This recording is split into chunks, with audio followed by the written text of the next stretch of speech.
महाराज की जय। हरि ओम। गुरुर्ब्रह्मा गुरुर्विष्णु गुरुर्देवो महेश्वरः। गुरु साक्षात् परं ब्रह्म तस्मै श्री गुरुवे नमः। वसुदेवसुतं देवं कंसचाणूरमर्दनं देवकी परमानन्दं कृष्णं वन्दे जगद्गुरुं। कृष्णं वन्दे जगद्गुरुं। आदरणीय प्रातःस्मरणीय हमारे विशेष मंचासीन पूज्य ब्रह्मलीन स्वामी परमात्मानंद जी जो सद्गुरु हमारे हैं, जिन्होंने हमको ये मार्ग दिखाया। सबसे प्रथम गुरु गोविंद दो खड़े काके लागों पाए और बलिहारी गुरु आपने सत्संग दियो लखाया। बोलिए श्री सद्गुरुदेव भगवान की। आइए देखिए, हमें अपना चेहरा देखना हो, हम नेत्र भगवान ने दे दिए हैं, इतना सुंदर शरीर भी दे दिया है, लेकिन हम लाख उपाय कर लें लेकिन हम अपना चेहरा नहीं देख सकते। और बिना चेहरा देखे हमारा जीवन बेकार है। यदि परमात्मा ने हमको किसी प्रकार से दर्पण न दिया होता तो हमारे पास कोई रास्ता नहीं था। यद्यपि हम दर्पण से अपना चेहरा दर्पण से देखकर अपने चेहरे का अनुमान लगा लेते हैं, यद्यपि वो जो दिखाई देता है वो असली नहीं होता, वो नकली होता है। लेकिन नकली से हम असली की पहचान कर लेते हैं किसी भी प्रकार से। और आप सब लोग यहाँ आए हुए हैं तो अवश्य अपना अपना चेहरा देख करके आए होंगे। कभी न कभी 24 घंटे में अनिवार्य है। यदि हम देखें नहीं तो हमें आपको चैन नहीं मिलती। किसी न किसी रूप में सब कोई अपना चेहरा दर्पण में देख करके आता है। आइए, लेकिन ध्यान दो, थोड़ा शांति का परिचय, क्योंकि अब रास्ता दूसरा है। आइए, तो पहले हम वो हनुमान जी से शक्ति प्राप्त करें, क्योंकि हनुमान जी के अंदर शक्ति का स्रोत है। वो है बल बुद्धि विद्या अतुलित बलधामम हेमशैलावदेहम धनुजोन कृशानम ज्ञानामग्निम और सकल गुण निधानम बानराणाम दिशम रघुपति प्रिय भक्तम वात जातम। आइए पहले उनसे वंदना करें, उनसे प्रार्थना करें कि वो शक्ति दे और हम कुछ भगवत चर्चा भगवत गुणगान करके अपने जीवन को, अपने वास्तविक चेहरे को देखने का प्रयास करें। बोलिए वृंदावन बिहारी लाल की। श्री गुरु चरण सरोज रजू और निज मन मुकुर सुधार। दर्पण मिल जाए और साफ न हो तो अनिवार्य है कि पहले उसको साफ। तो कैसा होगा? श्री गुरु चरण सरोज रज निज मन मुकुर सुधार। फिर है बरनो रघुवर विमल यश जो दायक फल चार। बुद्धिहीन तन जानिके सुमिरो पवन कुमार। बल बुध विद्या देव मुनि हरहु कलेश निदान। आइए, श्री गुरु चरण सरोज रज। तो पहले गुरु का चरणों का अंजन लें, औषधि लें, साबुन लें और साफ करें। बंदन गुरु पद पदुम परागा सुरच सुभाष सत्य अनुरागा।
पवन बिहारी लाल की।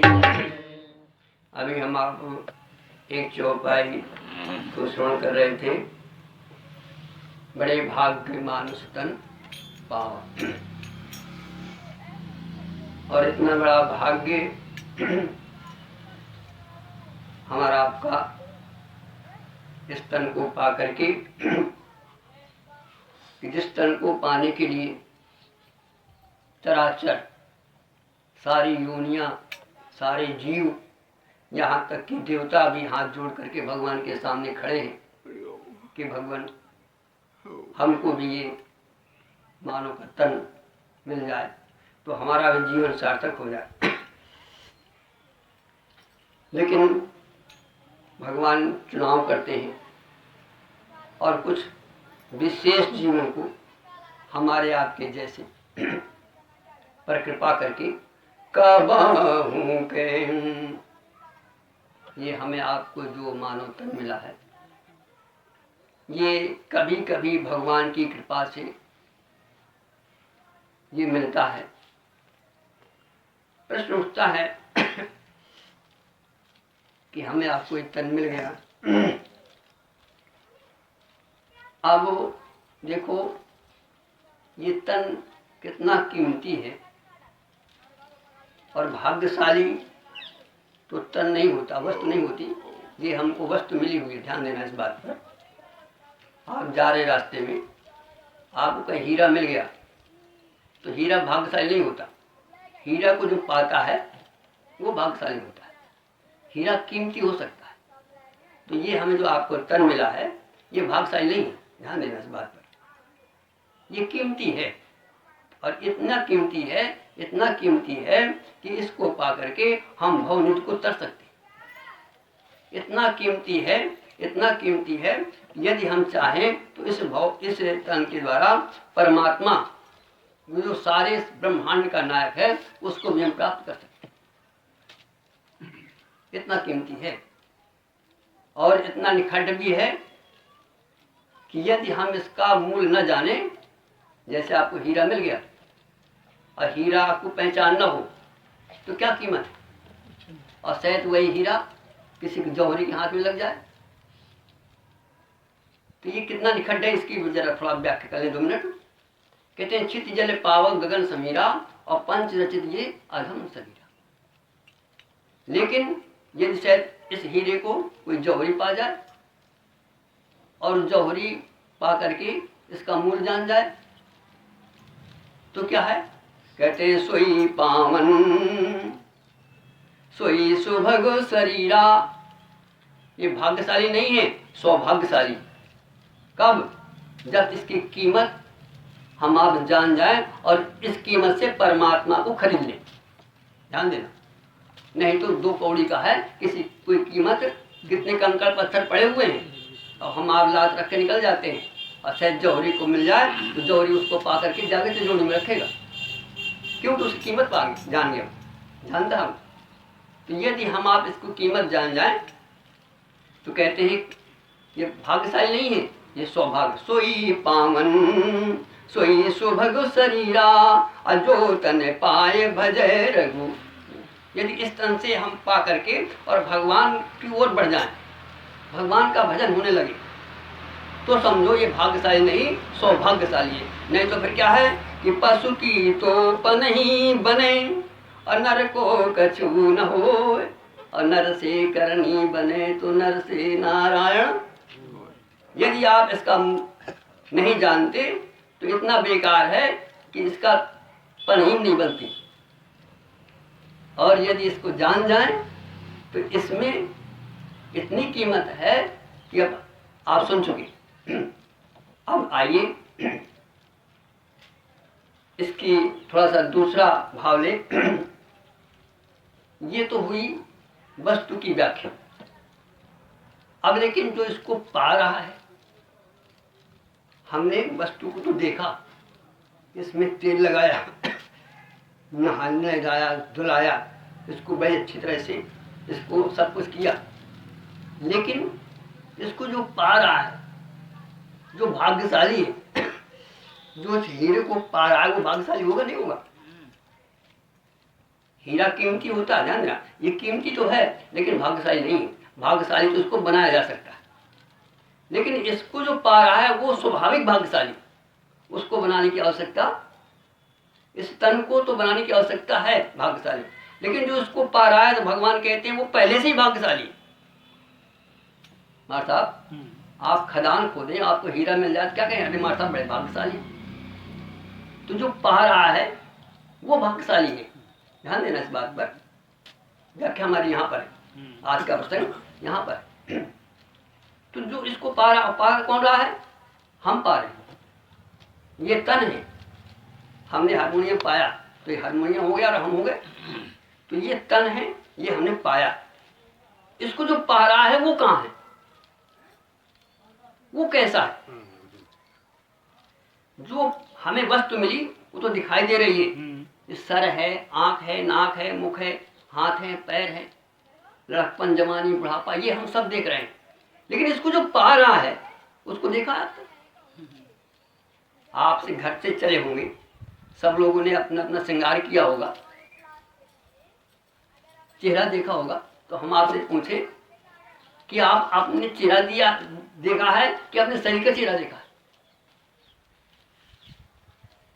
आपने जो आप घर से चले, आपने चेहरा देखा तो अपने शरीर का देखा है कि अपना देखा है? आज तक हमने अपना चेहरा, जो इसमें भाग्य से अब हम पा रहे हैं, और हमने अपने को नहीं देखा। वस्तु को तो देखा कि ऐसी चमकती है, इसका लड़कपन, जवानी, बुढ़ापा होता है, गोरा, काला, सांवला, नाटा, खाटा, काना, कुकरा, इसको तो हमने देखा। लेकिन इसको जो पा रहा है, जिसको कहते हैं कि बड़े भाग्य मानुष तन पावा, ये मनुष्य तन हमने पाया, लेकिन बड़ा भाग्य किसका है, ये तो कीमती है। जरा उस पर विचार करें। और यदि हमने उसको नहीं जाना, उसको नहीं देखा, तो हमारा जीवन बेकार। कहने का भाव, प्रश्न उठता है कि हम उसको कैसे देखें। वो नाटा है, खाटा है, क्या हाथ है, क्या पैर है, कैसा है, गोरा है, काला है, छोटा है, बड़ा है, आज तक हम उसको देखे नहीं। तो अब प्रश्न उठता है कि हम उसको कैसे देखें। तो देखिए जरा, इस वस्तु को देखने के लिए भी, इस शरीर के चेहरे को देखने के लिए भी हमें दर्पण की आवश्यकता, तो उसको देखने के लिए भी दर्पण की आवश्यकता होनी चाहिए। जैसे हम अपना चेहरा, इस शरीर के चेहरे को बिना दर्पण के नहीं देख सकते, ऐसे ही हमारे सद्गुरुओं का, सदशास्त्र का, और यहाँ तक कि परमात्मा का भी ऐसा कहना है कि बिना दर्पण के जैसे तुम ये नहीं दे सकते, ऐसे उसको भी दर्पण चाहिए। और कौन सा दर्पण चाहिए कि तोरा मनु दर्पण कह लाए। अर्थात हमें परमात्मा ने जैसे ये दर्पण दिया इस चेहरे को देखने के लिए, ऐसे ही शरीर रूपी दर्पण, या शरीर के अंदर जो मन लगा हुआ है, ये एक दर्पण हमको मिला है, जिसके माध्यम से हम देख सकते हैं। इसलिए हमने वंदना कहाँ की शुरुआत की कि श्री गुरु चरण सरोज रज और निज मन मुकुर सुधार। मन मुकुर सुधार, अर्थात मुकुर कहते हैं दर्पण को। मन रूपी दर्पण को सुधारने के लिए सबसे पहले उसकी सफाई आवश्यकता है। आपको दर्पण भी मिल जाए, लेकिन यदि मैल लगा हुआ है तो क्या करोगे? कहते मुकुर मलिनो अरु नयन बीना। दर्पण मिला, कैसा मिला? काई लगी हुई है, और मिला तो क्या है? आंख फूट गई। मुकुर मलिन अरु नयन बीना, जिसके नेत्र ना हो और दर्पण भी दे दो तो क्या है? तो कहने का तात्पर्य, हमारा मुकुर जो दर्पण है, सबसे पहले तो मलिन नहीं होना चाहिए। एक बात, दूसरी बात, हमारे पास आँख होनी चाहिए। मतलब अच्छा, दर्पण भी मिल गया आपको, किसी तरह से सफाई भी हो गई, भगवान ने नेत्र भी दे दिए। अब दर्पण भी है, देखो चिड़िया होती है और चिड़िया के आगे दर्पण होता है और चिड़िया उसी पर क्या करती है? क्यों? उसके नेत्र ही नहीं, ज्ञान ही नहीं है, यही मेरा दर्पण, यही मेरा। तो कहने का तात्पर्य हमारी आंख भी खुल जाए, किसी तरह से दर्पण भी मिल जाए और हमें ये ज्ञान ना हो कि जो ये दिखाई दे रहा है यही मैं हूं। 3 चीजें हो गई। तो दर्पण हो, साफ हो, नेत्र हो और हमारे पास ज्ञान हो कि यही चेहरा हमारा है। इसके बाद और भी एक चीज है, चौथी चीज। अब मान लो दर्पण ऐसे ऐसे हो रहा है, स्थिर होना चाहिए। 4 चीजें, दर्पण हो, साफ हो, स्थिर हो, नेत्र हो, ज्ञान। तब हम इस चेहरे को, क्योंकि जानवर को दे दो क्या करेगा, बंदर को दे दो, चिड़िया को दे दो।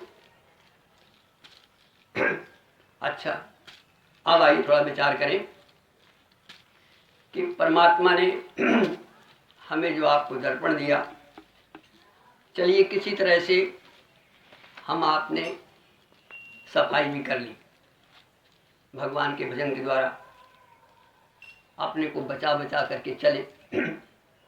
कई रास्ते साफ करने के हैं, ज़्यादा में नहीं जाएंगे क्योंकि समय नहीं है।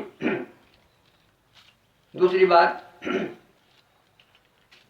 कि हिल रहा हो तो हम स्थिर भी कर लिया।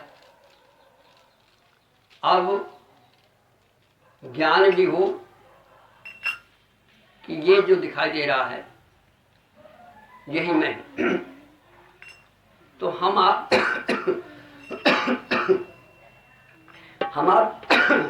दर्पण लेते हैं, देखते हैं और उसे देख करके हम अपने को, देखिए निगाह तो हमारी दर्पण में, देखते तो हम दर्पण के अंदर जो प्रतिबिंब मिल रहा है, लेकिन कमी कहाँ करते हैं? दर्पण लिया आपने तो कंघी कहाँ करते हैं? उसमें करते हैं कि इसमें करते हैं? अर्थात उसको देख करके इसको संभाल लेते हैं। ध्यान देना, कहने का तात्पर्य हमारा ये, हमें आपको इतनी बुद्धि है कि हम दर्पण को देख करके हम अपने को संभाल लेते हैं और शीशे को लट करके घर देखते हैं और घर से चल देते हैं और हम अपने संभल गए और हमने देख लिया, तसल्ली हमें हो गई। तो ठीक इसी तरह से जैसे इस दर्पण को, इस चेहरे को दर्पण के देखने के बाद हम अपने को संभाल लेते हैं, इसी प्रकार से हमारा शास्त्र कहता है कि जिसको हमें, आपको जिस जो दर्पण हमें मन दिया है, तो हम क्या करें कि मन दर्पण में जो दिखाई दे रहा है, हम करते क्या है? दर्पण में जो दिखाई दे रहा है हम उसको बाध कर देते हैं और अपने को संभाल लेते हैं। इसी प्रकार से हमें आपको जो संसार में दिखाई दे रहा है, ध्यान देना, देखिए दर्पण में 2 चीजें हो गई, एक हो गया नकली और एक हो गया असली। जो देख रहा है वो है असली, ध्यान देना, और जो दिखाई दे रहा है वो है नकली। तो नकली को देख करके हम असली को संभाल लेते हैं। तो इसी प्रकार से हमें आपको इस मन के द्वारा जो दिखाई दे रहा है, ध्यान देना, यदि मन न होता तो हमको देख पाते क्या? नेत्र भी होता, नेत्र के पीछे मन लगा हुआ है। तो जो हमें संसार में जो दिखाई दे रहा है ये क्या है? ये सब नकली है। और इसको जो देख रहा है, ध्यान देना, दर्पण है, 2 बिंदु हैं, एक दिखाई दे रहा है और एक देख रहा है ना? इसी प्रकार से हमारे आपके अंदर 2 चीजें हैं, एक वो है जो इसको देख रहा है, जो जागृत को देख रहा है, जो स्वप्न को देख रहा है, जो सुसुप्त को देख रहा है, जो संसार को देख रहा है, तो ये देख रहा है, जो देख रहा है वो मैं हूं, वो असली है। और जो दिख रहा है वो, तो जो दिख रहा है उसको बात कर दें और जो देख रहा है वो ये कहें हम कि जो दिख रहा है वो मैं नहीं, जो इसको देख रहा है वो मैं। दर्पण में माता यही तो होता है कि जो दिख रहा है वो मैं नहीं, वो मेरा प्रतिबिंब है। इसी तरह से ये संसार है, इसी तरह से देह है, इसी तरह से जागृत है, इसी तरह से स्वप्न है, इसी तरह से सुसुप्त है। जो हमें ये दिखाई दे रहा है ये क्या है? ये हमारा प्रतिबिंब है और इसको जो देख रहा है वो मैं। तो इसको हम हटाएं, इस पर ध्यान न दें, जो देख रहा है उस पर ध्यान दें। तो क्या होगा? जो हमारी वृत्ति संसार में लगी है, जो हमारी वृत्ति देह में लगी है, उस वृत्ति को हम लौटा करके जो देख रहा है उस पर ले जाएं। तो क्या करेंगे? हमारी वृत्ति, देखिए जैसे आप सड़क में खड़े हैं और सड़क से बहुत कुछ निकल रहा है, अब आप देख रहे हैं और वहां ये सोचें कि जो निकल रहा है इससे मुझे वास्ता नहीं है, जो इसको देख रहा है उसके वास्ता है, तो फिर अपना दर्शन हो जाएगा। जब तक हम दूसरे को देखते रहेंगे तब तक अपने से अनभिज्ञ रहेंगे, कहने का हमारा भाव ये। इसी तरह से जब तक हम जागृत देखेंगे, स्वप्न देखेंगे, सुसुप्त देखेंगे, इस सबको देखेंगे, लेकिन इसके पीछे ये न कहेंगे कि ये नहीं, जो इसको देख रहा है वो मैं। तो जिस समय आप सड़क में देखेंगे बहुत से व्यक्ति निकल रहे होंगे, तो आप ये कहते हैं ये इससे मुझे मतलब नहीं है, जिसको देख रहा है उससे मुझे मतलब है। तो आपकी निगाह कहाँ जाएगी? वहां से हट करके अपने का अनुभव लेगा। आप हम आपको देख रहे हैं थोड़ी देर के लिए और हम ये कहें कि इससे मुझे मतलब नहीं है, मुझे तो उससे मतलब है जो देख रहा है, तो फिर हमारे आ जाएगा अपने में। हम आपको देख रहे हैं, अभी हमें अपने पर ध्यान नहीं है, और हम आपको न देखें और फिर ये कह दें कि भैया हमें तुमसे मतलब नहीं हो, तो अपने से मतलब है, तो बोलो हमारी निगाह फिर कहाँ आएगी? तो कहने का तात्पर्य हमारा ये है, यदि अपने को देखना है तो जो दिखाई दे रहा है इसका बात करो। कैसे? अब थोड़ा गहराई में आप जाओ। जिस समय हम रात्रि में सोते हैं तो फिर अंदर चलना हो जाता नहीं हो जाता हमारा, बाहर की छोड़ते चले जाते हैं। नेत्र बंद किया, संसार गया, धीरे धीरे स्वप्न में खो गए, ये भी चला गया, फिर और गहरी नींद में चले गए तो स्वप्न में खो गया, गहरी नींद में खो गया, इसके बाद कोई बचा कि ना बचा? तो ये तीनों खो जाएं। जो हम देख रहे हैं इस पर ध्यान न दें, जो देख रहा है उस पर ध्यान दें, तो हमारा आत्मदर्शन, जैसे हम दर्पण को जो दिख रहा है उस पर ध्यान न दे करके उसके माध्यम से अपने को संभाल लेते हैं, ऐसे इसके माध्यम से हम अपने अंदर जा करके अपने को संभाल सकते हैं। तो इसी को कहते हैं कि ममु दर्शन फल परम अनुकृत। वो क्या है? वो जो हमें दिखाई देगा, जिसने देखा है वो क्या कह रहा है? हमने आपने देखा नहीं, लेकिन जिन्होंने देखा है वो कैसे, वो क्या कहते हैं, कैसे, क्या है वो? कहते हैं वो है ममु दर्शन फल परम अनुपा, अजीव पाव निज सहज स्वरूपा। और वो सहज स्वरूप कैसा है? वो ऐसा है कि ईश्वर अंश जीव अविनाशी। देखो अभी हमारी निगाह है नासी में, और वो कैसा है जिसको देख रहा है? वो है मतलब अविनाशी। ईश्वर अंश जीव अविनाशी। और चेतन, ये जो दिखाई दे रहा है जड़ है, वो कैसा है? चेतन। ये सब कैसा दिखाई दे रहा है? अमल। वो कह रही मलयुक्त है, और वो कैसा है? अमल। ईश्वर अंश जीव अविनाशी, अचेतन, अमल, सहज। जो दिखाई दे रहा है ये दुख राशि है, ये शरीर में दुख है, संसार में दुख है, और जो इसको देख रहा है वो सुख राशि है।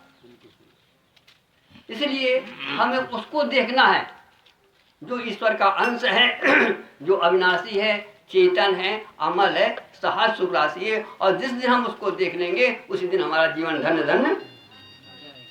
तो इस कथा के माध्यम से, इस सत्संग के माध्यम से, इस दर्पण के माध्यम से इसको पलट करके जो दिखाई दे रहा है इस पर ध्यान न दें, जिसको देख रहा है उस पर ध्यान दें और ध्यानस्थ हो जाए तो एक समय वो आएगा कि सोई जाने जही देव जनाई और जानत तुम्हें हो जाए। क्योंकि वो हमारे आपके अंदर जो देख रहा है उसी का नाम है राम।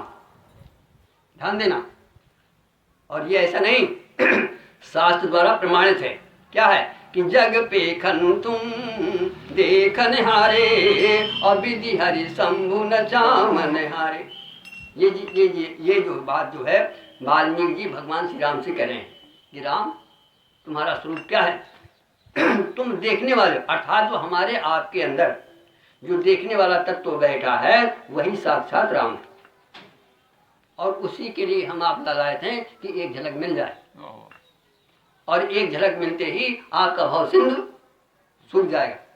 तो कहने का तात्पर्य हमारा आज का ये है कि इस तन को पा करके, इस नकली तन को पा करके असली तन पर का हम दर्शन करें, तभी इसकी धन्यता है। दर्पण की धन्यता कब है? जब दर्पण को पा करके हम अपने चेहरे को देख लें। इसी तरह से इस देह का पा करके, इस देह में मन को पा करके हमारी कब धन्यता है कि जब इन शरीर के माध्यम से उस परमात्मा का दर्शन जो हमारे अंदर बैठा हुआ है, जय जय अविनाशी सब घटवासी और व्यापक परमा, ये हमारे जीवन की सार्थकता है। बोलिए वृंदावन बिहारी लाल की। आइए एक मिनट प्रार्थना करेंगे, क्योंकि ये गुण साधन ते नहीं हुई और तुम्हारी कृपा पाव कोई तो यदि हम कुछ नहीं कर सकते तो भगवान से प्रार्थना तो कर ही सकते हैं।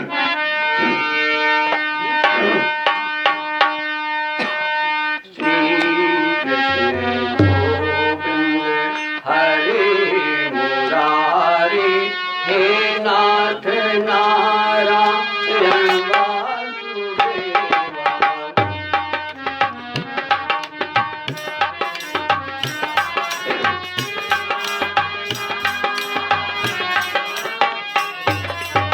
हे नाथ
आनंद